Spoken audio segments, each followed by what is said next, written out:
Hello again and very welcome to the chapter about the process of elimination.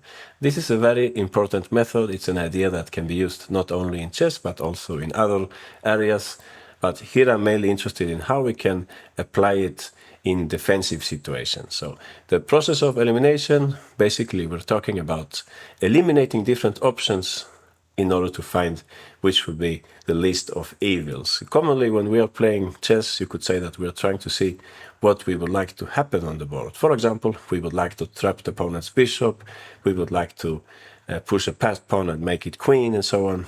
But here, when we speak about the process of elimination, it's rather the opposite situation. We would like to establish what should not happen on the board. That's important for us. We would like to avoid, for example, our king getting mated or losing the queen and so on. The importance, or you could say the advantage of this approach, is that by simply discarding options, we don't have to look very much deeply into them if we compare with other options which would be more pleasant for us, so to speak. And these more pleasant options, these also we don't have to go that deeply into them because we will already see that the other alternatives are worse, so to speak. I'm sure that you understand what I'm referring to, and if not, well, at this point we will have a look at our first example. So if we take this game here with the white pieces instead of playing blackish pork, you will understand quickly the kind of situation where the process of elimination will turn very useful. You can see that right now our king is in check. We will have to figure out which of the three squares available for it would be the best option, and actually you can do this very quickly. The first one here, the first move that can be discarded, which can be eliminated, is king f5, as you can see. This would be a very bad idea. You got it. We run straight into a skewer, so yeah, eliminated immediately. We have two moves left. These are, as you can see, king h7 and king g7. This decision, I mean, it's slightly more tricky because at first sight you would say king h7 feels safer because we don't let the knight give check on e6, if you see what I mean. We would like to play this because we don't want the knight to arrive with check. Unfortunately, and this is what happened in the game also, this lets white carry out a very powerful move. What do you think white played at this point? You got it. Queen and knight, that's a great attacking team. And instead of hurry to play here queen f6. Pretty move, because in this way, as you can see, he's setting up the idea of knight e6 and queen g7 mate. There was no real way for black to defend against this. You can see that if they defend the knight by king g8, they would run into knight e6 anyway, so black resigned. What a pity. This was just one mistake, and it ruined the whole game. So from this we can see that if king f5 loses the queen and king h7 basically leads to mate, quite probably king g7 would be the best choice. But of course we have to check that one as well. So if we look briefly at king g7, let's try to do this without moving the pieces, alright, like the players. So king g7, the only move that would really trouble us is knight e6 check. And then we will have to make a new choice here regarding, you could say, the best destiny for the king. It's very easy in that position to understand that the king cannot go up, because if it goes up, as you can see, white would then take our queen by means of a discovered check along the sixth rank, right? So after this variation here, after this move, king g7, knight e6 check, we cannot go up.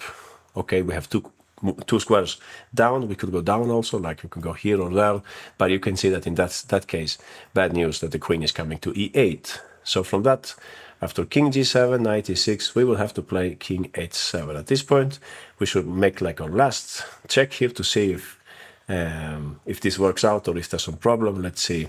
Queen e4 check, that's one check. We should be careful there where to put the king. Okay, there it seems we can actually go after queen e4. We could go to h6, and in this case, white cannot really check us anymore. And this means that most probably we should be able to save this endgame, because after all, you can see that, leaving aside, I mean, the variations, it's a balanced endgame, equal material, black has a passed pawn and so on. So if black's queen, for example, could get back into the action, they should definitely not lose. So basically, that's the right approach here. We see that king f5 and king h7 are losing, and king g7 would make a draw. But anyway, we should of course now really check that what we're saying is correct. So king g7, knight e6 check. You can see that again, if the king goes up, we lose the queen after knight f4. If we go down with the king instead, there is a very nasty check on e8, and we lose our knight for starters, and then we're getting mated. So from this follows that we will have to play king h7, no matter what really follows here. This is the least of evils. Fortunately, in this case, things are not that bad for us. They can give check on e4, and here we will have to be cautious for the third time in a row, so to speak. Now we have three options here: king h6, king g8, and king h8. But it's rather easy to eliminate at least two of them, right? King g8, of course, yeah, that's a big blunder. King h8 is not much better. You got it. White would give check again, and they would mate us. So from that follows that we will have to play king h6. Fortunately enough, at this point, white does not have any forcing continuation. You can see that if they try to mate us with knight f8, what do you think would happen in that case? You got it. Important to look at the whole board. That would be a blunder. We would actually win the game in that case by queen c8. As you can see, knight f8, huge blunder due to queen c8. That happens when we don't look at the whole board, when we are only focusing on a small part of the board. That's a typical mistake that all of us have made at some point. So white will have to play something else here. Not exactly clear what they can do, because you can see the queen is also a bit tied up here. Maybe they can run with the passed pawn, and at this point, since there are no concrete threats, we can go back to the usual mode of trying to see what we would like to achieve, what would we like to see on the board. And one of them would be to improve our queen, right? The queen is very passive. So a good move would be, for example, queen h1 or maybe queen f1, bring the queen to the action. Let's say queen f1. We would be ready to give checks, annoy them a little, and also, if we're fortunate, we might start considering to push this pawn. So at this point, who knows, maybe white is still having an initiative, but safe to say this is better than the alternatives, than the other options, getting mated or losing the queen. So safe to say this is what we will have to play. That's what the process of elimination is about, detecting which would be, or establishing which would be the least of evils. All right, we will continue. Let's have a look at a similar example, but with more pieces on the board. Again, we're being checked. You can see that white's checking us here. Our king this time has more possibilities. We can also interpose, as you can see. Two ways in which we can interpose, and we have a bunch of king moves that we will have to check. Yeah, we can have a look at them very briefly. f6, you can see, problem with this move is that it invites white's rook to the 7th rank, so we should probably avoid this. This looks very dangerous for us. Don't forget that we're having the weaker king here, but white still, they don't have all the pieces in the action. But if this rook quickly joins the battle, we will have difficulties. Our development is not ideal here. So f6, dubious due to rook e7. In the game, black played queen f6, natural move. Unfortunately, white found a very clever reply. In this game, by the way, Danesvar with the white pieces and Dagli is playing black. So what do you think Danesvar played here? Aha, of course white doesn't want to trade queens. They played here the move rook e5. Double idea, rook g5 to take black's queen, and also preparing rook f1. Very nasty for black. So many white pieces crowding at and close to black's king. So this was not easy for black in the game. Let's see what they played in the game. They played king h8, I think. White brought in the other rook, as we expected, queen g7, and I would like you to find here white's pretty move that they executed at this point. That's completely correct. White has more attacking pieces than black has defenders. You can see 1, 2, 3. Black has only 2 defenders. That's too little here in this case, technically speaking. Exactly. Very nice tactical shot. Rook takes f7. If we take this way, we get mated, and if we take in the other way, I think we lose the queen for starters. No, aha, rook f5. Discovered attack. This is going to be very painful for black. You can also see that in the very worst case, also white has the bishop ready to take part in the attack. So queen f6, not a good choice here, so we're left with the king moves. Yeah, we probably shouldn't go up with the king. That will be very dangerous. White will play, let's say, king h6, rook e5. This is still dangerous for us. Not many pieces shielding the king right now, and if the queen leaves, well, white will have like new checking options with the queen. So from that, you're going slowly, eliminating moves. We have 2 moves left here, I think, or maybe it's 1 move only. Yeah, 1 move only. So by now you know which is the right choice. Of course, we should go this way. King g8, that's the safest choice, not the most natural, possibly. Let's check, of course, what happens with rook e5. Interestingly, at this point, we can actually win a tempo. I admit that for me, this is the most natural move. I think it's okay also, but white could then pick up a pawn with queen c5, hitting this pawn and threatening rook g5. However, we can actually play a move which is not that intuitive. We can play here queen d8. We're winning a tempo by offering the trade of queens, which white, of course, won't accept. So I have a question to make here for you. Which black piece do you think is supposed to cover these squares? Which piece can we bring to the defense? Because we can't have the king open like that, right? That's going to be very dangerous. Aha, you got it. We have a rook here in the pocket that we can use for that purpose. So if white plays something like rook d5, we can just move the queen. If they instead move the queen, well, this would be a good moment to bring in our rook. This is a very nice maneuver. We will see later in the prophylaxis chapter, I think. Kramnik has a nice game like that where he brings his rook in this way. I think rook a6, rook d6, rook d7. So in this way, black is probably still a bit worse here, but we can fight on, right? Rook d5 for starters. Of course, we would answer that with rook g6. We don't think so much about losing this pawn. That's peanuts at this point of the battle. We're after saving our king. So white could play something else like rook a1, bringing all the pieces to the battle. Queen d6 is one idea here to offer the trade of queens. White won't accept, of course, queen e3. And we can continue in the same fashion here with queen h6, bringing the queen a little closer to the king side also. And try to get this move in at some point. Okay, I'll be honest, white is probably still better here as I see it, but this is the best it gets in this case. The alternatives were all worse.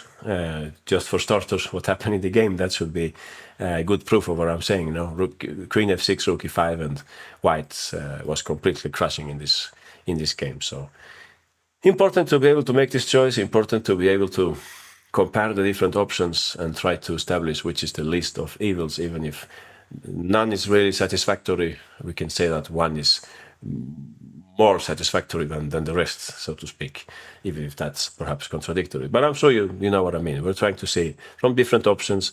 All of them look a bit bad, but one could be relatively better than the rest. So that's what we're trying to find. All right, speaking of the same topic, here we have another position where again our king is in danger. It's in check. White played in this game in a very aggressive way. I think it's a Catalan. Not every day you sack a knight on f7 in the Catalan, but there are some games like that. As you can see, black took here after white played knight sf7, and white brought the second knight to give check. And as you can see now, also the pawn on e6 can be taken in different ways. So time for us to make a little list here, candidate moves, where to put the king specifically. We have 5 squares. At least 2 of them you can discard them immediately, eliminate them. Right, king e7 and king g8. These 2 moves receive mate immediately, so let's just skip them and let's check the rest. Okay, so we can go up. We could go here also. Maybe this one can also be discarded quickly. Sorry, that's the one we just talked about. Yeah, you're right. Queen takes e6 and I get mated. I was saying that maybe king f8 can also be discarded quickly because we run into this fork. At least that's what I thought when I looked at this some time ago. However, it's interesting that here, if black plays now king e7, it's actually not so clear, this position, because if we now take the queen, they can take on g2. We'll come back to this. Black can give up the queen and get some compensation. There is a much nicer path for white here.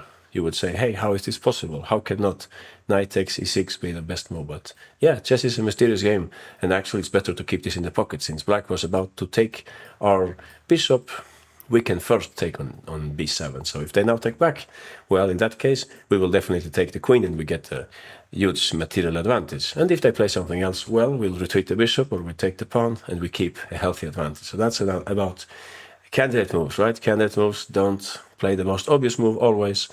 In this case, we can actually wait with this move. Our position is so good that we can even keep this in the pocket. So king f8 is not a good move. We are left with 2 options, king up or king down. In the game, unfortunately, by the way, Lalis with white and Hulak with the black pieces. Unfortunately, Hulak played king g6. I perfectly understand him. He didn't like the move king e8 because in that case white would play knight takes e6. He didn't like the situation with so many threats at the same time. But before we look into this, we should actually look at king g6. You will ask me, but hey, which is then the right order to check the candidate moves? Yeah, that's impossible to know, of course. You'll simply have to be a little lucky. Here I'm usually saving the best move until the very end. So king g6 is not the best move because in this case white has a very strong attack coming up. First, as we talked about, white solved the problem with the tension between the bishops. We talked about this in the intermediate moves chapter, that sometimes when you have rooks on the same file and so on, it makes sense to trade off first so that you don't have to think about that later and so on. So here white first took, and after rook takes b7, perhaps black was expecting white to take on e6, on which they wanted to play something like queen e8 or queen g8, something like that, to safeguard their king from the check on f7. However, white found a much nicer angle to attack the black king. So which angle do you think Lalic used in this case with white? White's best move here? Good point. There aren't many pieces on that diagonal. We should hurry to open it up. d4 followed by queen d3. No chance for black to save this game. They're almost mated instantly. Hulak tried e5, but after queen f7 check, you can see that now there are bad news coming up in black's position. They tried king f5, but then e4, and black resigned because, as you can see, they're getting mated by h3 or f3. Yeah, pleasant choice for white. So unfortunately, this was not a good choice to put the king on g6. They should have played king e8, but okay, we can't be that categorical. We'll have to check it also. So if king e8, what's going on in that case? Well, in the first place, you can see that if this time you take on b7, I'm happy to take back, because if knight takes e6, I can go queen e7, and I'm happy that my rook is defending the bishop in this case. So critical here has to be, as you can see, also queen takes e6 would make no sense due to queen e7. So critical, and I think this is like the problem with this for black when they were sitting there at the board. After knight takes e6, they simply didn't like this. It looks very, very dangerous. You would say queen c8, knight takes c7, and white will bring in the bishop. Yeah, who wouldn't be afraid of this? Who wouldn't be scared of this? But it's interesting that black has another option here after knight e6. And we briefly touched upon this before. So if you look at this knight, it's a terrific knight, very strong. Maybe it's time to change the material balance a little here. Aha, you got it. We can actually take here on g2. Very nice. After bishop takes d8, you would be tempted to take the rook also, but in that case, this strong knight comes back, and we can actually, perhaps later, trap the rook, the bishop, sorry, using the rook in a way like this. So actually here after the move, knight takes d8, black should not be so eager to take the rook. It's better to take white's powerful knight, king takes d8. Why do I take with the king? Well, you will probably notice very soon, or you noticed already, rook g8, rook g1, of course, we go back with the bishop, and after queen c2, we play rook e8. So what about this position then? If you ask the computer, it will tell you that white is better, clear advantage. But I think that unless you play against the computer, you have good chances of turning the tables. And I think black can even win this position. It's a fighting game. It's interesting to study those positions where you have three pieces against the queen. I would say that in this case, the queen is not that prominent right now. It's not that active. It would have preferred a slightly more open game. And black's minor pieces are like well coordinated. I would think you can spot some, if you have some, what can I say, optimism, you can spot some ideas like put the knight there, or maybe some other plan with this knight and so on. So no matter what happens here, really, I would say this is the least of evils. Black can fight on here. Even if Stockfish would say +1 or +1.5, don't be so pessimistic about that. Worse positions have been held in chess history. This is, in any case, much better than the other alternatives where we will lose material or get mated and things like that. So, difficult case, not surprising that black didn't manage this at the board. It's very unpleasant, of course, with the clock ticking and so on. You really need to be very methodical and go move by move, eliminating. And once you see which one looks like the best one, you don't need to spend too much time on it. You can find some things on the way. Let's have a look at another example from more recent times, where black is not in check this time, but almost. In this game between Sanal with white and Nepomniachtchi playing with the black pieces, you can see that black's king is in huge danger. White has just played here f4. You can see that the f-file is where white is carrying out their attack. Black's about to get mated here. You can see the concrete threat of taking on g5 and mating with queen f7 or something like that. So if we want to use the method of elimination or the process of elimination, in my way of seeing things, it's about quickly understanding that we must not allow white to put a piece on f7, not the rook and not the queen. So if we look at it from this perspective, there aren't many candidate moves. One of them here would be to play king g7. This would be like the king move, the prophylactic king move, to get rid of the king from the, what would you say, from the most dangerous place on the board, so to speak. However, in this case, after f takes g5, you can see that apart from the threat of mating black, also g takes h6 is a bothering threat, because the king would not have a safe square. You can see that the bishop can also come join the battle. So king g7 is well intended, but it unfortunately allows white to take on g5 and build up new threats. Then you would say, okay, I could maybe use the rook for this action, rook h7. But in that case, as you can see, again, white could take. This time we can profit from this situation and go to g8 instead, so that the rook doesn't reach f7 or the queen. But in that case, white could play g6. This would still be very unpleasant for black. You can see that after rook g7, white could perhaps just take on h6, and they can bring the rook to f5 and things like that. I don't know, bishop takes, king takes, queen h7, and so on. So not completely satisfactory. Is there any other way we can cover this square? Aha, you got it. And that's what Nepo played in the game. Interestingly, this was a blitz game, and he took about 30 seconds to find this move. So the pace with which I'm talking here, he would have lost on time already. But he played this very quickly. He found queen e8. Without going too much into detail, in a blitz game, you can't really analyze that deeply. He noticed that this was the only chance for survival. And when Sanal took on g5, now he put the king on g8, of course, because in this case he doesn't get checked by g takes h6. Couldn't we play that in the very beginning? No, unfortunately not. This is a bad move, of course, due to queen g6. So we can't change the move order. These moves are not interchangeable. So queen e8 first. White took on g5, and black correctly put the king on g8 so as to avoid g takes h6 with check. This is, of course, still a very tricky position for black. White found the right move here. They played g6. We saw this before. Good move. We are preparing to put a rook on f7 also. At this point, this was a blitz game. You can't really be too harsh on the players. Nepo played here knight takes e5, and after White played in the game, I think. What did I play in the game? Bishop e4. Yeah, bishop e4, and then he found the right move, bishop g5. This is a key move, trading pieces and avoiding White's possible threat of bishop takes h6. So he actually got a good position and went on to win this game. However, White could have played here rook a e1. And I think it's funny that sometimes when you ask the computer about the best move, sometimes it will say exactly this kind of move, the kind of move that you would find yourself, right? It's like an intuitive move. Bring the last friend to the party, so to speak.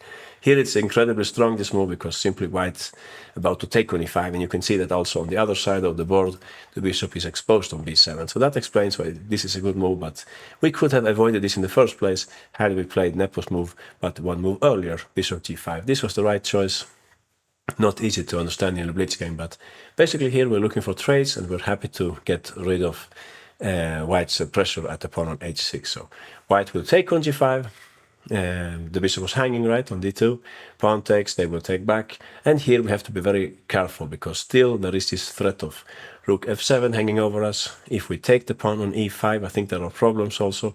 If we take on e5 with a knight, what was the problem with this? g7, oh yes, sorry, my tactics are very slow. I should drink some more coffee. g7, preparing rook f8 while attacking. So that's perhaps the main threat. Yeah, not rook f7. The main threat here might be g7, at least if black's knight moves. We can't take with the other knight because we're hanging the bishop. So what to do then? It would be great to trade queens, right? But we can't trade queens on e7, because in that case we again drop the bishop, or at least we don't want to do this because White will have a few extra pawns. So if we can't trade on e7, what's left? We will trade on d8 instead. That's an important move. We're trying to push away White's queen. If they just go back, well, we can also go back. We protect the pawn, and now we're ready to take actually either way on e5. So White could repeat here, of course, it would be a draw. If they really want to play for a win here, they will have to try move like rook f6. I looked at this also. I thought this was a very interesting example. You can see that knight takes, e takes f6 would be extremely scary for black. Very strong pawns can be supported by the fellow pieces and so on. Black's pieces around here are not really that valuable right now. So after rook f6, it's better for black to decline the sacrifice, take on e5, taking with this knight, so that we keep the pressure on f6 with the other knight. Yeah, crazy variation, bishop takes b7. You definitely don't need to see this when you're sitting there at the board, but I thought it was interesting to study. Queen takes f6, and after white trades on f6 and takes on a8, we will take on d3. And who knows what's going on in this position, strange endgame. White has an extra pawn, but black is fairly active. But in any case, this is what we will have to go for. There is nothing else really. And okay, it's also very difficult to see all this at the board. But what we should see definitely is here in the initial position. We should see what Nepomniachtchi saw. That white would like to land the piece on f7. We can rather quickly establish that that must not happen. That's not something that we would like to see on the board. We have to prevent this in some way. And there aren't many ways. The safest one would be this move, queen e8, and after f takes c5 check, very important to put the king on g8 so that we don't get checked by g takes h6. That would be the main takeaway from this example, trying to avoid something that the opponent wanted to do, land the piece on f7. All right, we will move on. I wanted to show a more, you could say, quiet example, but it features a really surprising move. So this is a game between Giri with the white pieces and Carlsen playing black. Something strange is going on here on the king side. As you can see, there are two pieces in the air right now. What happens is that black played h6, upon which white replied g4. Since they have a rook on g1 and our king is on g7, this already means that we should probably be a little careful. So several candidate moves here for black. The most obvious one will be to take the knight, of course, but then white will take on f5. This looks very dangerous. You don't really need to spend a long time on analyzing this to see that it must be dangerous for black. General speaking, white's activity is much greater here. The queen will take on g5.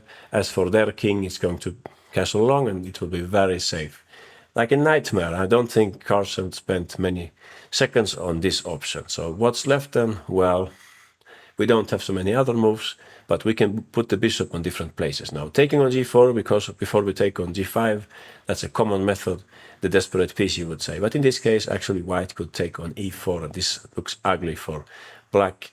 White is ready to castle long again and attack on the king side. You can see that ideas like h4, h5 might come later on. Bishop f3, I think you can just go knight c3, and actually now the bishop is feeling really uneasy on f3. So what else? We have some other bishop moves. You can go to all these squares, right?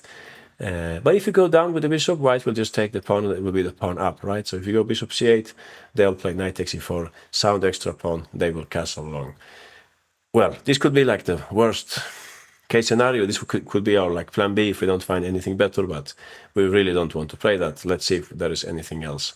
So any other square for the bishop? Yeah, bishop d7 would be the same thing, knight takes e4. So there is actually one square left, right? Aha, you got it. We can play here the very strange looking move, bishop e6. Yeah, I think that's not a move that anyone can see quickly. But Magnus Carlsen found it even in this rapid game.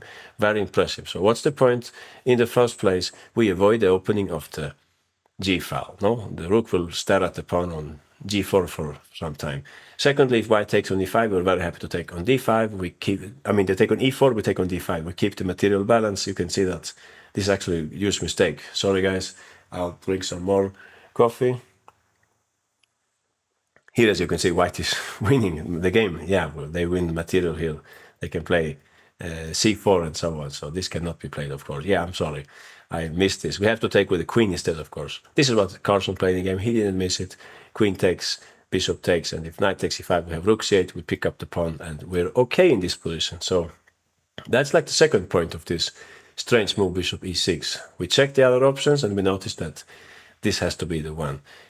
Now, of course, white can also take on e6, but in that case, as you can see, if they take like this, we'll trade queens. We're happy to do that. Our king was in some danger, and we take back on g5. Strange pawn structure, but it's rather easy to establish that black must be better here, because our knight will be very strong. It will attack this pawn, and if they take on f7, we're happy that we have this file to work on. Now it's white's rook, which is not very active. So this is not so promising for white. They can, of course, take with the knight also, but after f takes e6, again, you can see that black is definitely happy with this position. It's like a nice mess, you could say, for them. If white, I don't know, they push this pawn, maybe you can put a knight on c6 and you get counterplay also. So in any situation here, black is doing more or less okay, but it was not easy to opt for this move, bishop e6. I would say it's difficult to see it unless we first check the other options and we notice that all the other bishop moves are bad. And it's also bad to take the knight. That leaves us with this move, strange move, bishop e6, as the only choice. All right, let's continue. In our next example, I would say black's choice is slightly simpler. In this game between Aditya with white and Jumabayev with the black pieces, white is attacking the pawn on h7. So what black first should do here is to establish, could we just play h6? This would be like the simplest choice for black, move the pawn which is being attacked and attack something ourselves. But if you look very carefully, you can see that white has plenty of pieces in the attack.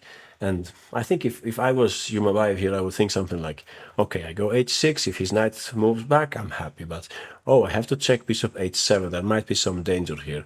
Now, if I go to h8, well, there's no mate as far as I can see, but, oh, wait, the queen has to keep track of the pawn. So if white could deflect the queen, they take on d8, yeah, and I take back, and suddenly I'm getting mated. All right, time to check again, h6, bishop h7. If I go the other way, king f8, that looks better. All right, but there might be some kind of fork motive on g6, right? How could white bring about that? They would have to somehow eliminate this pawn. Oh, knight takes x6, but okay, but I have my queen here. What does that mean? Well, there is again this idea of deflecting the queen on e7. And yeah, we can look at this, of course, right? We don't have to talk so much about it. This wouldn't work. As you can see, white would take. That's what we just established. This would be a complete nightmare. If we go the other way with the king, if we play instead king f8, white would have a nice little combination here, as we were feeling that knight c6 was coming up. We were sending this move, knight c6. How can white make it work? Aha, with a little combination, we can take first. And here, as you can see, there is a dependency. The pawn needs to protect the e6 pawn. So we play knight e6, and after f takes d6, only move, we take on e6, and we win material. So this would be total mess for black, total disaster. So h6, you can forget about it. It's eliminated by now. g6 is the other move, but that's definitely not a move that we would like to play here, opening up the diagonal for white's bishop, so to speak, or at least making it more vulnerable, this diagonal. Our bishop is not in the right place in that case. We would prefer to have it on e7 or on g7.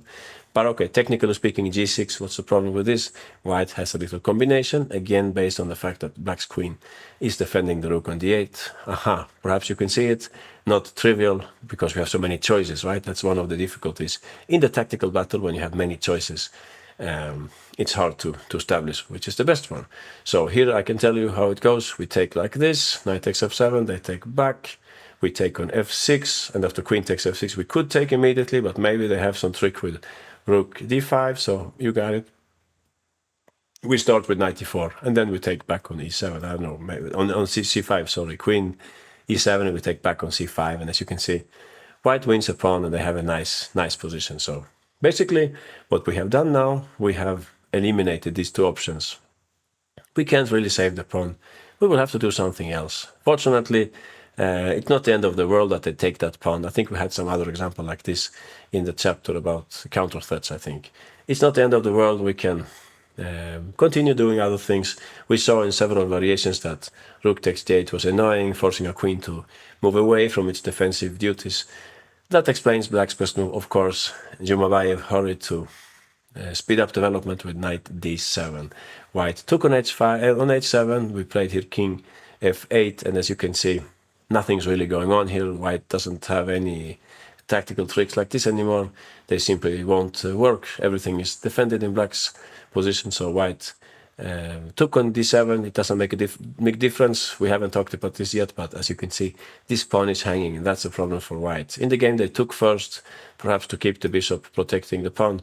And after knight takes d7, rook takes d7, white castled, and here black simply took the pawn on a3. As you can see, now black got back the pawn. in effect, they have traded the a-pawn, white's a-pawn, for the h-pawn, which is probably a good idea in the long run, because now, as you can see, black is possessing a passed pawn on the a file. That's very nice. So bishop takes, queen takes. Black was better here in the long run, thanks to their passed pawn, and they later on won this game. So not a very difficult case, I would say. We looked at the most natural moves here, h6 and g6. We established that both of them were insufficient, and after that we said, all right, we will just give up that pawn and speed up development. That's the list of evils in this case, and actually turned out to be fully satisfactory in the end. Okay, now please get mentally prepared for our most complex example, okay? Because I wanted to show you an example where we can use the process of elimination with success, even if we are objectively lost. And this is the example that I wanted to show you. A very vibrating battle between Ivic with white pieces and Andreikin playing black. So Ivic has just played, believe it or not, rook e4, turning down the trade of rooks in order to go for mate. I think that was the last move in the game. So very interesting. Let's see if we can understand this position. White would like to play rook g4 and mate us. Our moves have to be connected with the prevention of this move, rook g4. We have to somehow prevent it or take measures so that it doesn't affect us too much. But that's going to be difficult, right? If we play a bullet game, perhaps our first impression will be here h5, stopping rook g4. But that won't be enough. White will then play queen g5, they'll take the pawn, they'll come back, and they'll duly mate us in the end, so to speak. Or maybe there is a faster mating idea, but that's the one that I can see here. We could play h6, hoping to put the king on h7, but as you can see, white will mate us also in this variation. Aha, you got it. Rook g4 and rook g7. So the most natural moves, I would say, they are already eliminated. So we have to look for other options, and since rook g4 is what we don't want to see on the board, we will have to play, you got it, rook d4. This move will not stop rook g4, but it will hurt white's coordination a little. Please notice that we're a rook up, so we have the right to give back something, right? Like in the chapter about giving back material. So white doesn't want to take with the rook, of course. They want to keep that rook for attacking purposes. Ivic took with the knight. So now again, the threat of rook g4, but since the knight temporarily left f5, we have more options now to stop rook g4. So there are two moves, right, that we could use to prevent rook g4 with a queen. So what do you think? Which would be the difference here between queen g7 and queen c8? Which one would you prefer, and why? Aha, that's right. This is what I call, you could say, comparing candidate moves. You don't need to go very deeply in your analysis to understand that if you put the queen on c8, you will have the extra benefit of going queen a6 at some occasion, no? Which will let black think of a perpetual or something. If the king goes down, we give check, or if the king goes up, we can also give check, maybe with a pawn or something.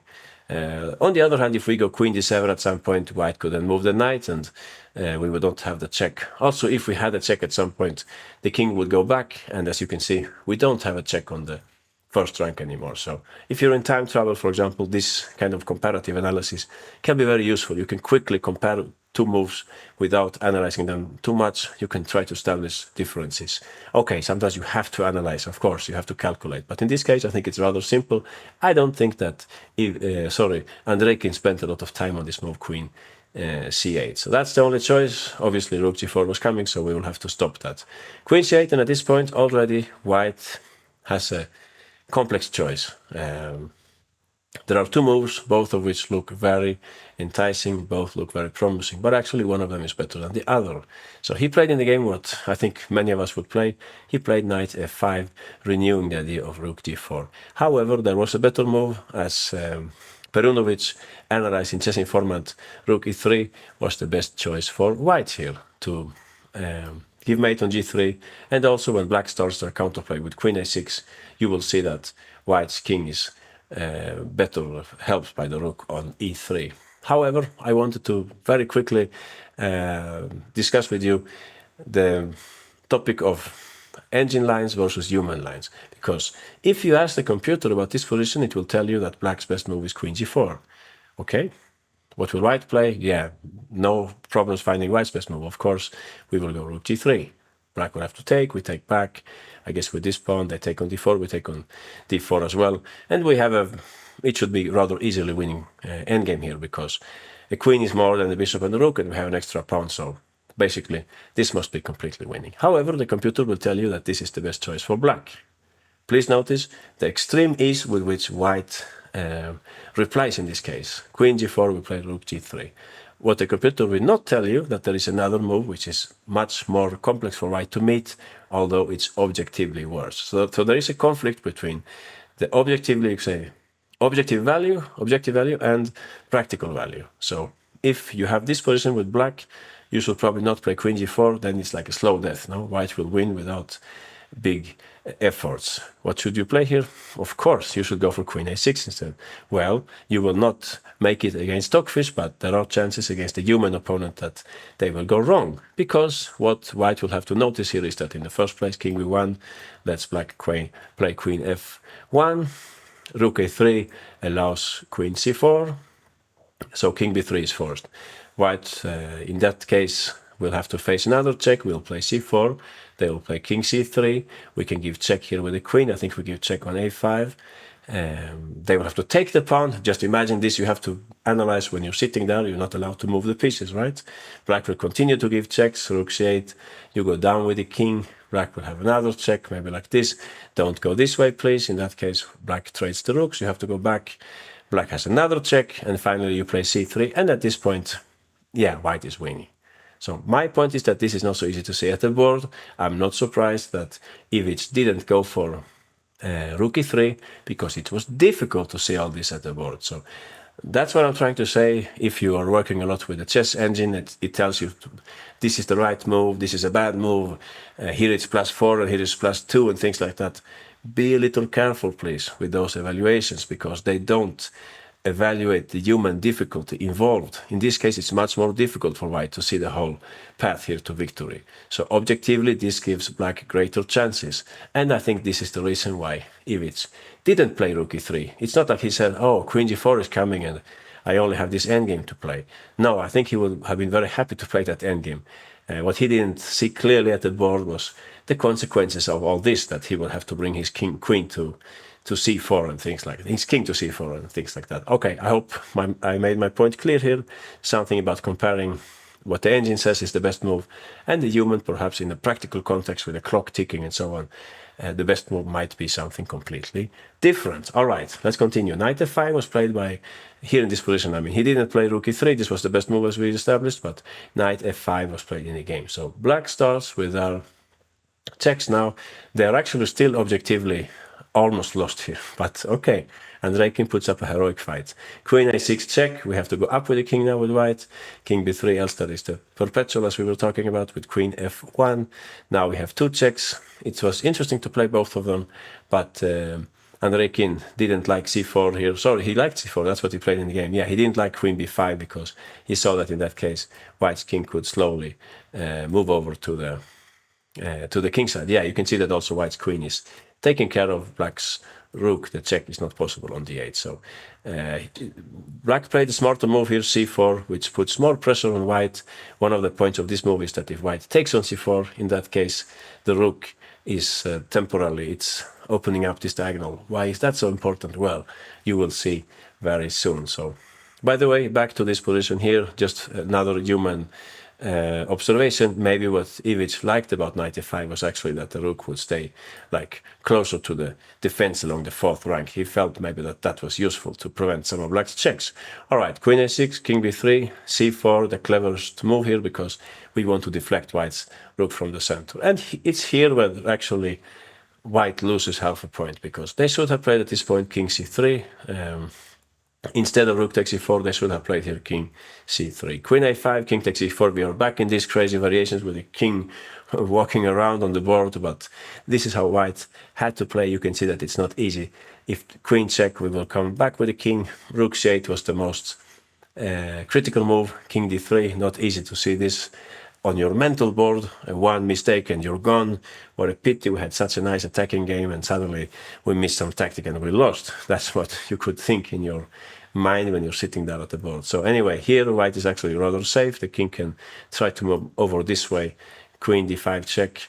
Please notice that in this case, if the rook was not there, black would be happy to take on g2, because in that case they would stop the checks along the g file. So that's the merit of keeping the rook on e4.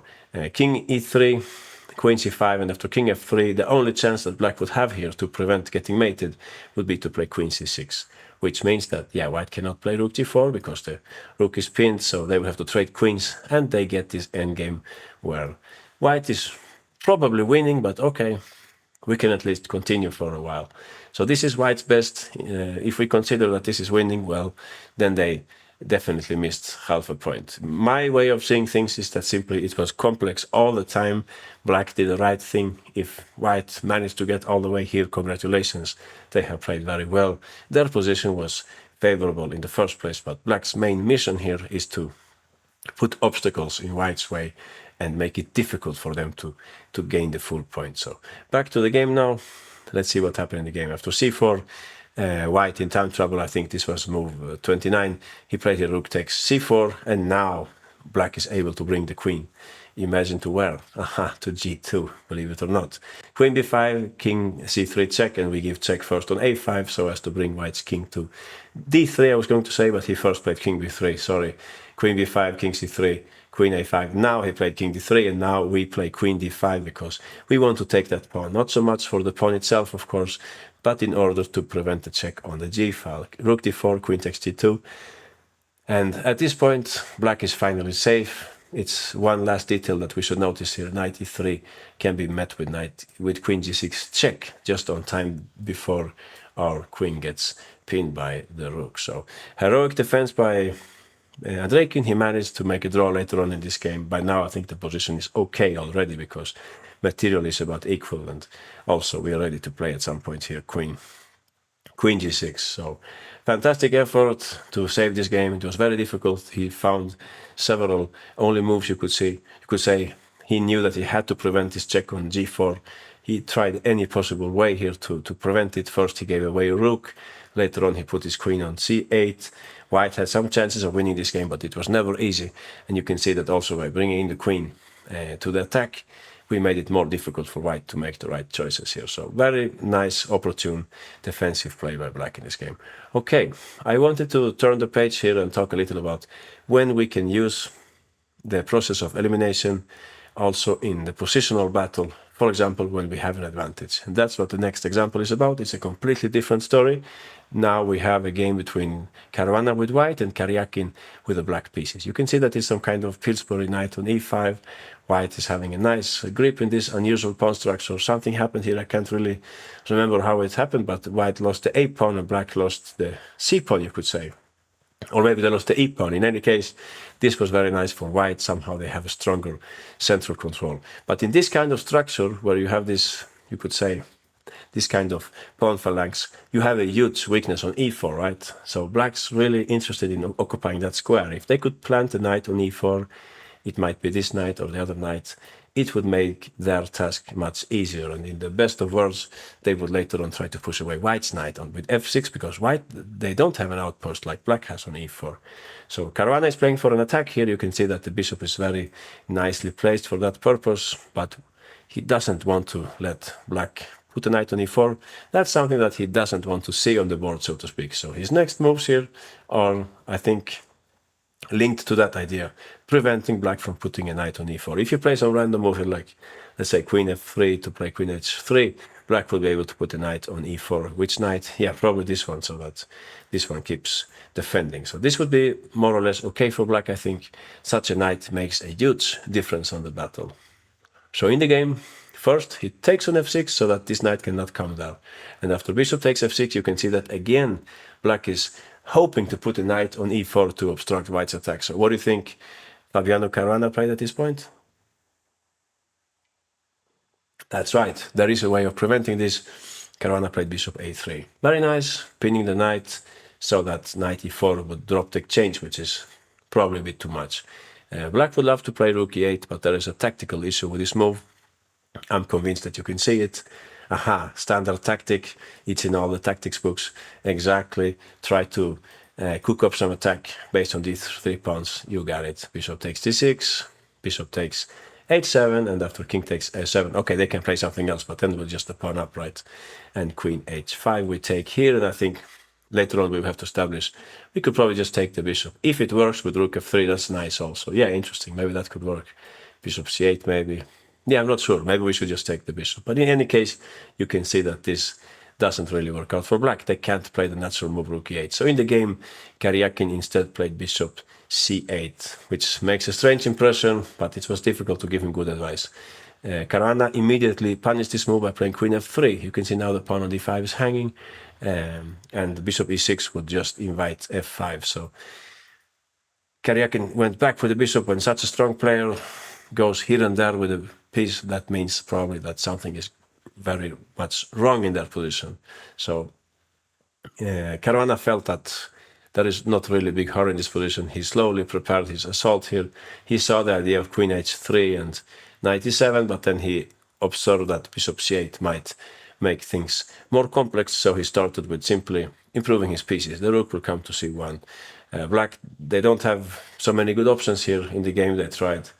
If they play rook c8, for example, now we could play queen h3, as you see, threatening mate, and we will put the knight on d7. This would be a tactical disaster for black with so many threats. Sorry, at the same time. So after bishop d3, this is not so much linked to the process of elimination, by the way, but still an interesting example. a5 was played by Karyakin, rook ac1, that's what Caruana played, a4, trying to cook up some counterplay. But now with the rook on c1, ready to sacrifice on c8, now Caruana plays queen h3. There is the threat of mate, black play g6, and you know the next move, of course. Aha, definitely. Knight e7, time to cash in.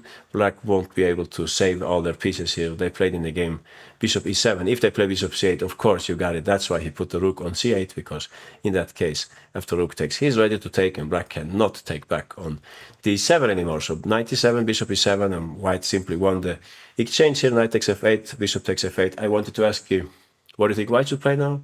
It's time to play it safe, since we have an extra exchange, or some other move that comes to mind? Aha, you're right. We can actually continue the attack here, f5. That's what Caruana played. He felt that no matter the material balance, it's correct to go for the attack. You can see multiple sacrificial patterns here. You would like to take, maybe there is some idea like you take on d6, then you take on f7, take on h7, things like that. Or perhaps take, and take with the bishop, right? If they take back, we will have queen e6 check, things like that. So yeah, black suffered in this game, white later prevailed. So why did I want to show you this example? I wanted you to see this kind of thinking. White knows that they have a good position here, but they should not allow black to put a knight, install a knight on e4. So if we can prevent that, much better, and that's what happened here. First trading and then pinning, so that black cannot profit from this stronghold on e4, which means that our bishop remains really powerful on the b1, g8, b8, 1, h7 diagonal, sorry. Okay, let's take a look at some endgame examples, because this kind of thinking is also used very much in the endgame, especially when we're on the defending side. We can think in terms of what we would like to avoid on the board, what we don't want to see on the board. I also call this restriction, when you prevent opponent's plans and so on. For example, you could say opposition. The idea of opposition in the pawn endgame is exactly about that. You don't let their king get any further into our camp, and so on. You can control an enemy passed pawn with a rook in the back, for example. A rear attack, that's usually a very good idea to limit their pieces. So let's have a look at a few endgame examples. Our first example here, Draskovic playing white and Hans Niemann with the black pieces. You can see that white is a pawn up, but there is a very serious threat here, right? You got it. Black is threatening to play b3, and after that they will play a2, and they will queen. So we have to stop that. How could we possibly stop this move? What do you think? That's true. There aren't many ways to do that. We will have to somehow restrict his pawns. And that's what Draskovic did, of course. He played here rook a6. By the way, an important method in endgames, when you have a rook and you're facing two passed pawns, you can like attack, not really attacking, but you can look at, hit the pawn which has advanced the furthest, so that none of the pawns can actually move. This is a nice way of like freezing the opponent's pawns in some endgames. Like imagine this pawn is not around and this rook is not around.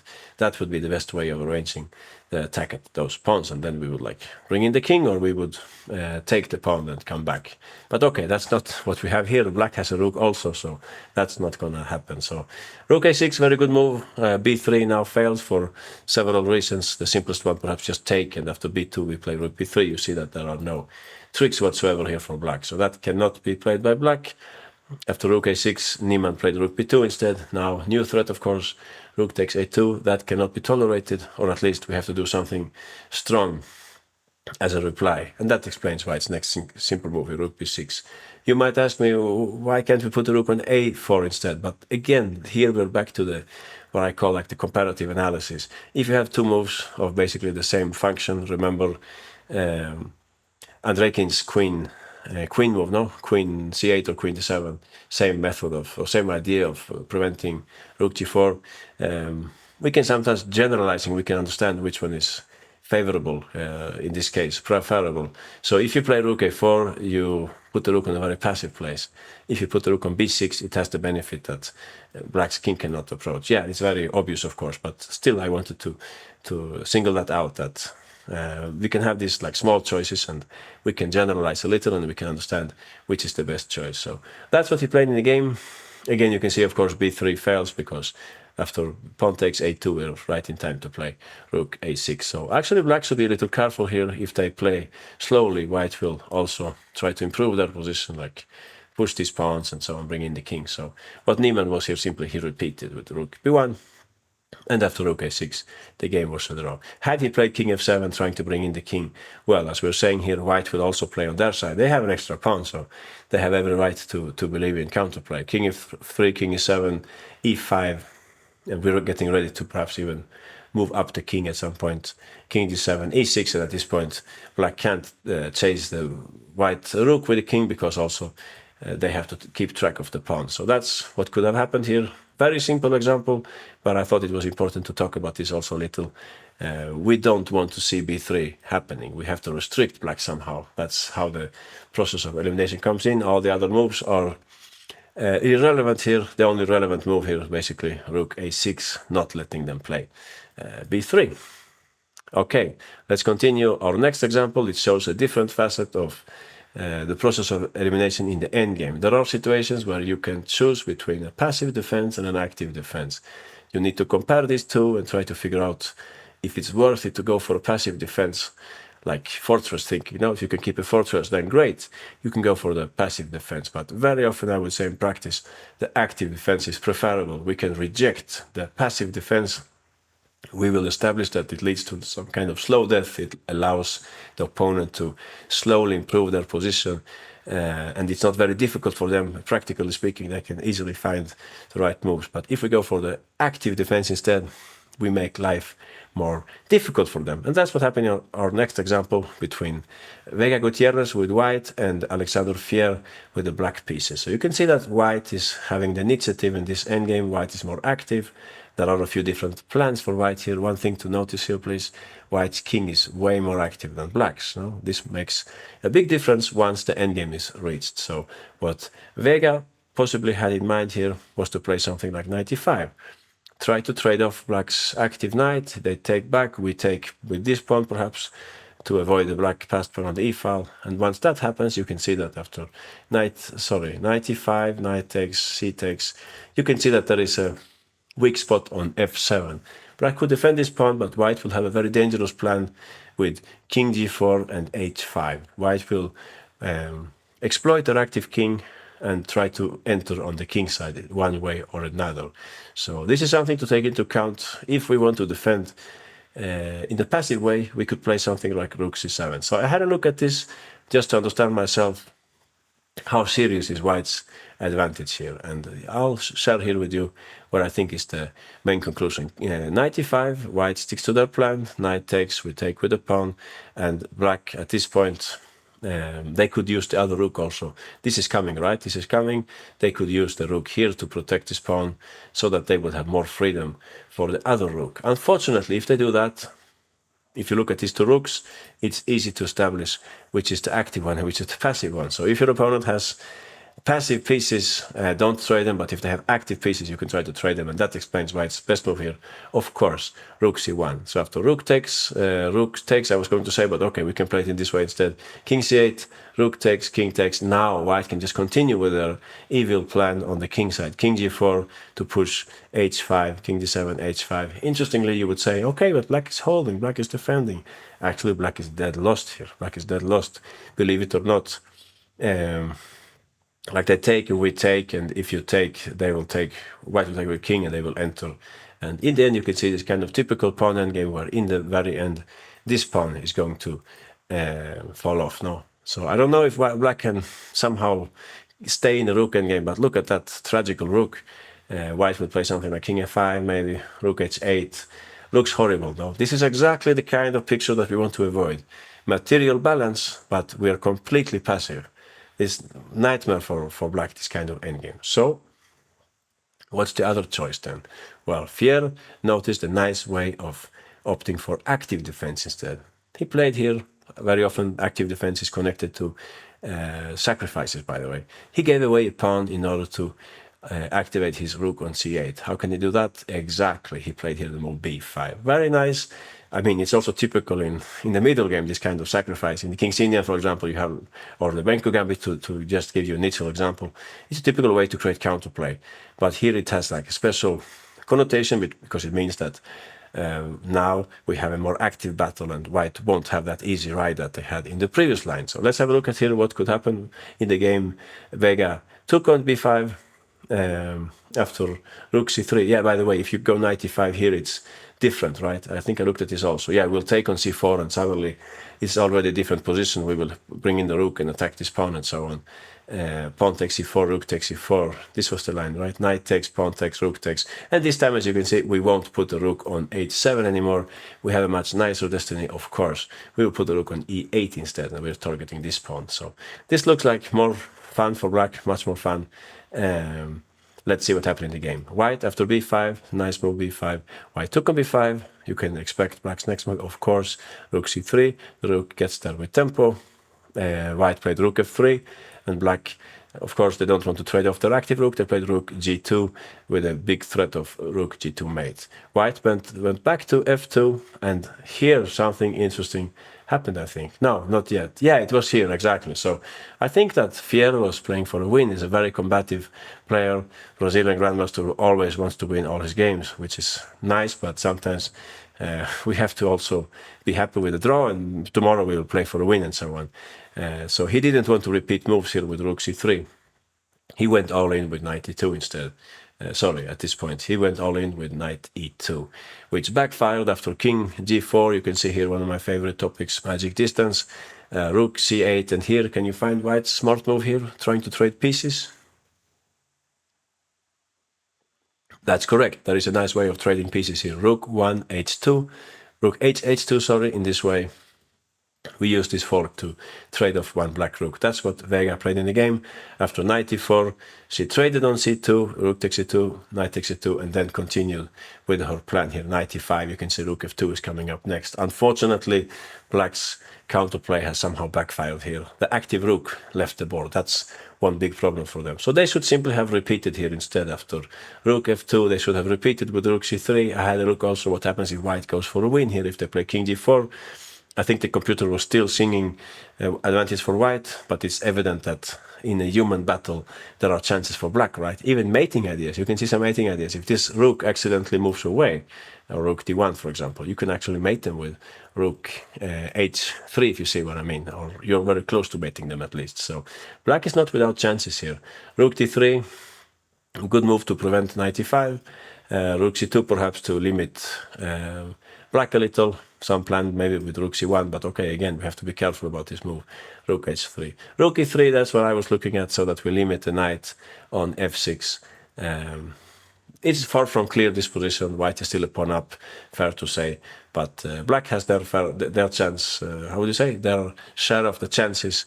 There is some plan also with like bringing up the king. We could use that at some point. So this position that you see here, basically, you should compare it with the position that we saw in the rook c7 variation, something like this position. So yeah, you can make your own choice here. Do you prefer this? equal material but a very passive game, or do you prefer what we have here, this position? Slightly chaotic, but a lot of counterplay. I think this is the lesser evil. That's how we should deal with this position. Try to go for active counterplay, even if it costs a pawn. It's easy to eliminate the passive defense in this case, I would say. All right, let's have a look at one more endgame where actually we were completely lost. Black was lost in this endgame between Batsulun with white pieces and Mikaelian playing black. Black's one pawn down, and you can see that both white's king and white's rook are more active than black's pieces. No, so safe to say, very difficult. The computer was saying that white is winning, but the grandmaster made a draw here. Well, that's interesting to follow. That's the kind of endgames which interest me when a game between two grandmasters, one side is lost, but somehow they manage to turn the tables. I think that's always worthy of attention. So what do you think? If you're playing with the black pieces here, how would you create counterplay? How could you possibly put up a fight here? Isn't this very easy for white? They'll play rook c5, they'll take. They have these two corrected passed pawns later on. Which possibilities do you have here? Well, there is a famous endgame principle: put your rook behind the passed pawn. It highly applies in this position. If black plays e4, it's white who would apply this idea. If black tries to run with the passed pawn, of course, you got it. White is not interested in this pawn anymore. They will first eliminate the most dangerous pawn here by rook e6. But black can go for the same plan, and that's what Mikaelian did in the game. Of course, he played here rook e7. We don't care about this pawn. This might be lost anyway.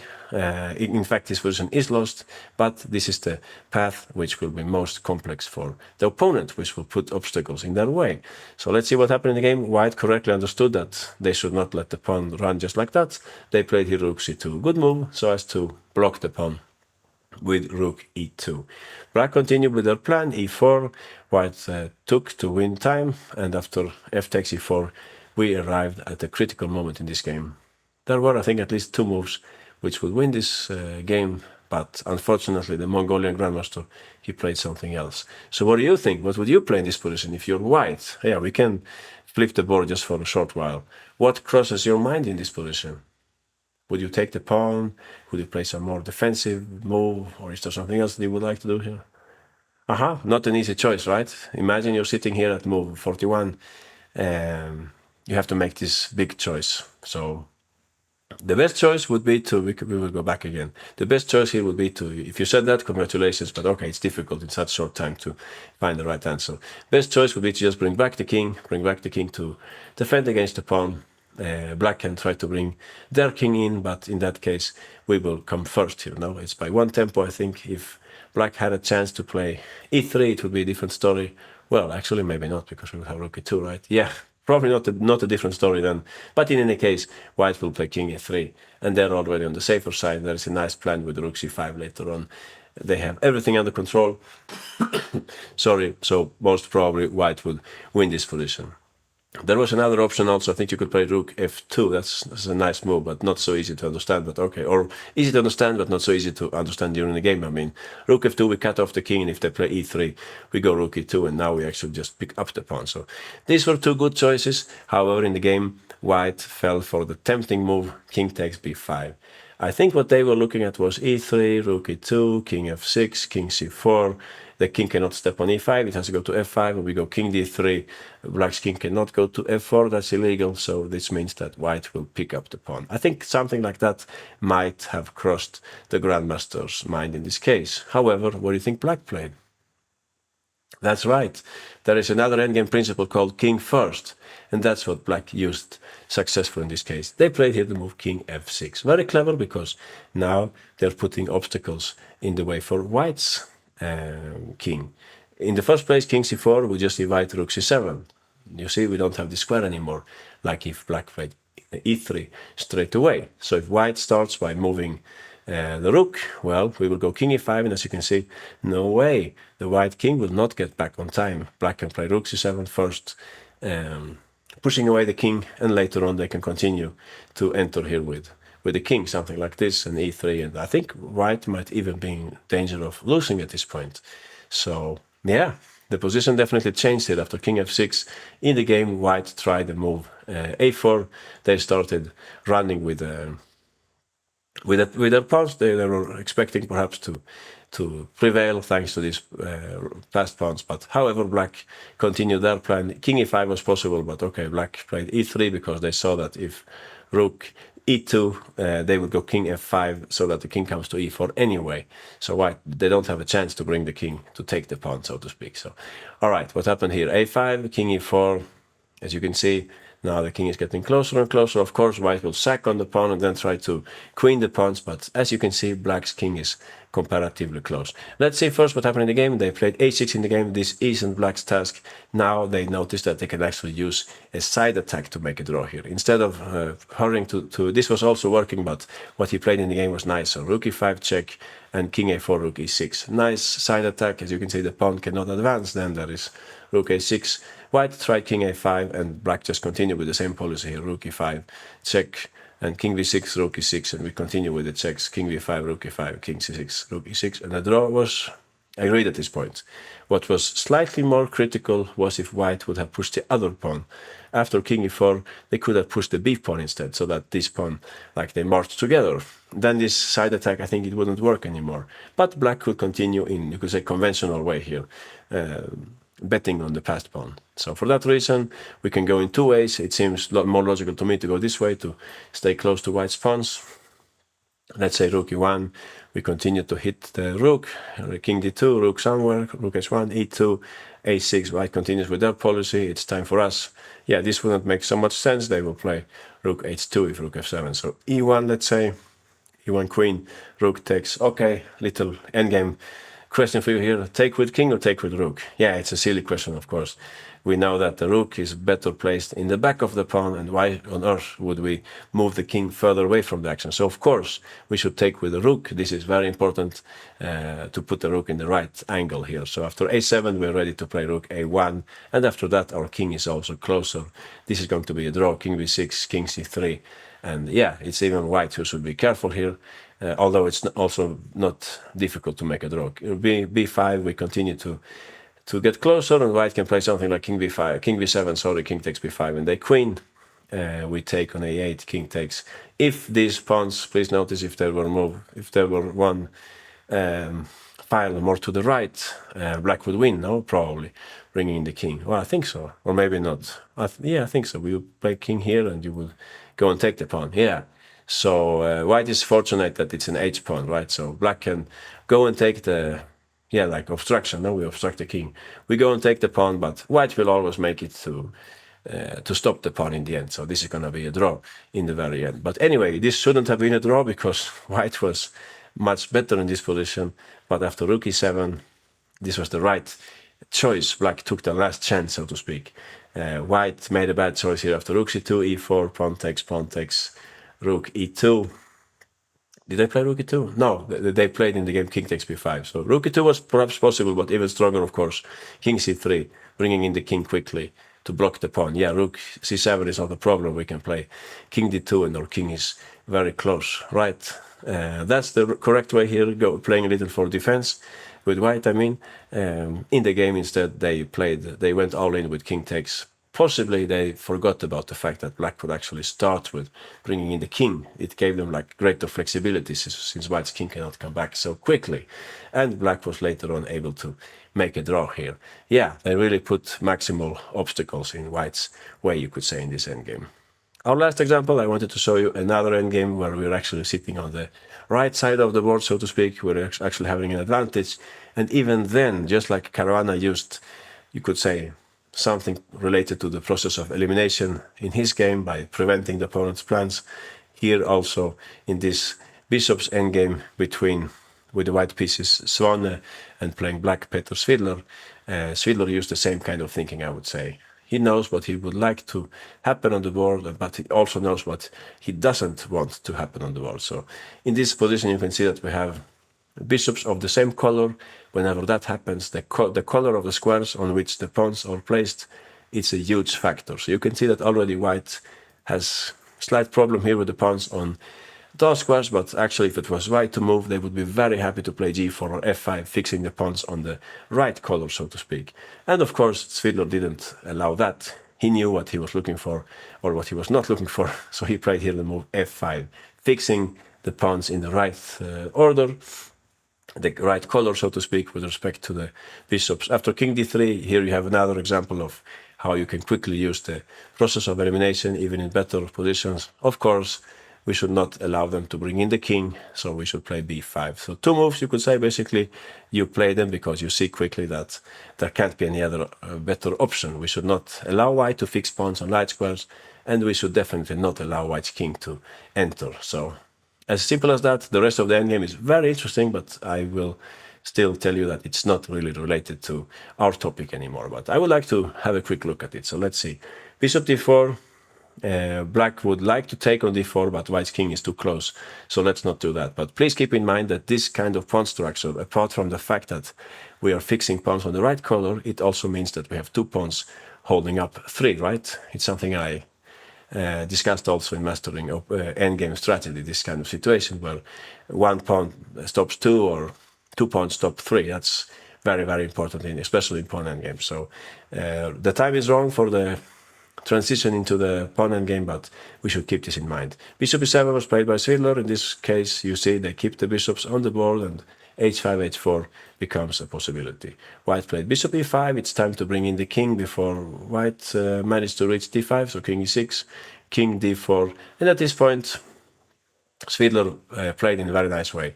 He started with h5, so that h4 becomes an option at the right moment. We would really like to push the pawn to h3, because then we fix a weakness on h2. But all right, white will play something like bishop h8.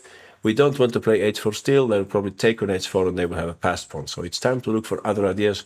We talked about this pawn endgame, right? So he played here the move bishop a3, I think. Is that how he played in the game? I think so, yeah. Bishop a3, and the white came back. At this point, please notice that if you play bishop b2, you actually don't win this endgame, because there is king c5, bishop takes, pawn takes, and king takes b5. We can queen, but also they will queen in this case. But yeah, we can look at that, of course. If you play something like, yeah, it doesn't make a big difference, I think. If you push the pawn, white will go after it anyway. So if you play something like this, they take, we go for this pawn, I think. We put our king somewhere, king here, a4, king takes, a5, king takes, a6. Wow, I think I messed it up, no? White won suddenly here. Oh, I have to drink more coffee, I think. Yeah, let's check again. After king takes, b5. Let's see here. I said king e4. So maybe we should play h4 instead. Yeah, I think so. We should play that instead, right? We should try to queen with the other pawn. Is that so? King takes, we would take, and we would play king e4. Is this so? King b5, king here, a4, we take, they queen. Yeah, I think this looks more promising, right? I think also black is queening here. Yeah, and even if we didn't queen with the check, it would still be a draw. So basically something like that. But I was wrong, no? We should, at this moment, probably play this move h4 instead. H4, and if they take, yeah, that's a bad idea. Now we get a passed pawn on the f file. So anyway, this would be a draw, but it's good to keep this idea in the pocket with black, right? So what happened in the game was that he just played bishop f8, and there was some maneuvering, and he went on to win. However, Sagar Shah at ChessBase, he noticed a very nice plan for black here. He said, let's play h4 first. So I like this kind of thinking, because there are now two scenarios. White can either ignore this move, upon which black would probably play h4 or h3, or they can take the pawn. But then suddenly we win a tempo in this battle for the passed pawns. So then it's a different story, right? So if white just plays some bishop move here, let's say bishop c7, we would play h3, and we would have this very nice plan that Sagar Shah outlined, bringing the bishop to e1 and sacrifice on g3 and queen the pawn. If white's king goes back, obviously our king will enter. So what happens then if they take the pawn? Well, we talked about this pawn race that I didn't play correctly in the first place. But now you'll see that it works. So now we do this in the other line. If you remember, yeah, we were talking about g takes h4, bishop e2 check, king c5, bishop takes e5, f takes e5, king takes e5, king takes b5. Yeah, in the other position we had the pawn on h4, and I said that, yeah, white should not take, right? It would lead, I think, to this position. So black pushes the pawn, and I think here Shah said that black is winning. But I always like to see the details, no? I want to see the very end of the story. If they tell me that black is winning, I believe in that, but I would like to see still how it works until the very end. So I actually looked at this line to the very end. King c4, white should bring the king closer.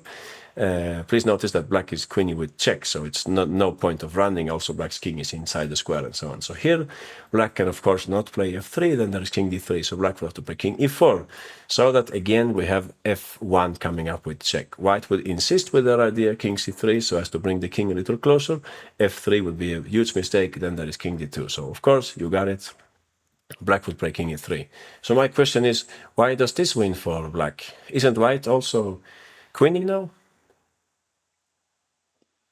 That's right, they are queening, but one of the scenarios when there are mutual passed pawns races is that one side queens first and then delivers a skewer, and that's what's going to happen here. So f3 after h5, f3, h6, f2, h7, f1 queen, h8 queen, and queen a1 check, and we pick up the queen. So that would be the end of the story here, but all right. I admit this was not completely connected to our topic. I just thought it was an interesting endgame. What we saw in the very beginning here was that Svidlov knew that he shouldn't let white fix the pawns on light squares, having the dark square of the bishops. So he played quickly here f5, and later on also he made sure to play b5. No way we will allow king c4. So all right, these were the examples that I wanted to show you on the topic of the process of elimination. So let's make a very quick recap here of the examples that we looked at. We started with this example, the Stero versus Park. We saw that black's king was in check. There were two very bad choices, king f7, king f5, I mean, that's the skewer, and king h7, it was the queen f6 and the mating net, right, with 96. So black has to play king d7, that's the only choice, and then after 96 we have a similar story again, 5 moves with the king, but only one will do. We will have to play king h7 to prevent the knight checks, discovered attacks, or queen checks. So we have to stay on the 7th rank, right? And after that, yeah, we're taking all the example again.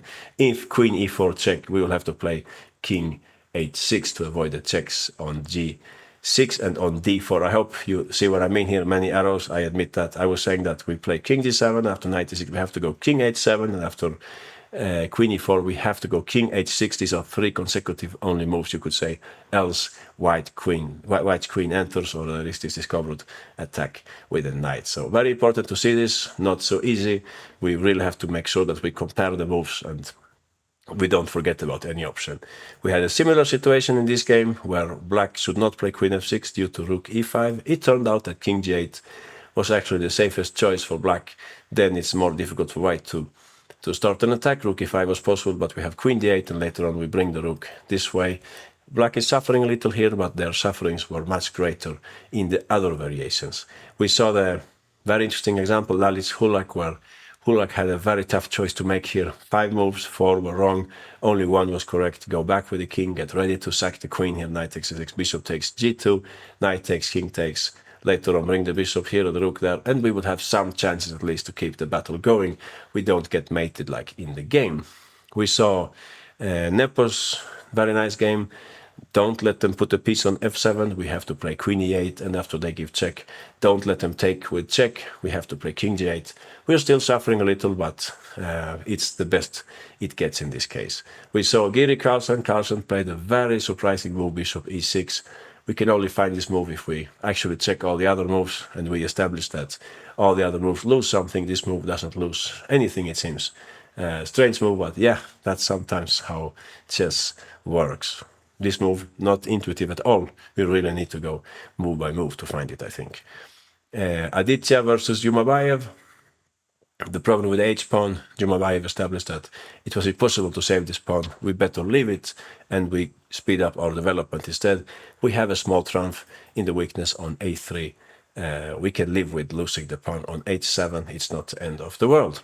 We saw Andreikin's heroic effort in this game versus Ivic, where he was lost objectively, but he put up a very nice fight, starting with rook d4, and later on, after knight takes d4, another only move, queen c8, some counterplay on the queen side, and in the end, white went wrong and black was able to save this game, but it was extremely difficult, and we needed to really take every chance that we could get in this example.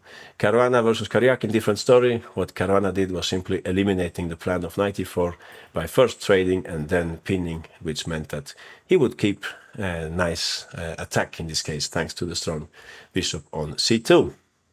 We saw the endgame examples. Draskovic made sure to play rook a6 to prevent Niemann's plan of b3. We saw the game Vega-Fier, where Fier correctly went for the active defense instead of the passive defense with rook c7, which we said was very painstaking for black, no chances to win, and also white's play was very easy, whereas in this case, after c takes rook c3, the game gets much more interesting. We saw how Mikael Jan saved the lost endgame by betting on the passed pawn, starting with rook e7 and later on e4, forcing white to make difficult choices. And finally, we saw Peter Svidler arranging the pawns on the right color before the opponent would do the same thing. So f5 for starters, that's a move that you can play rather quickly without calculating long variations. All right, thanks, and see you in the next chapter.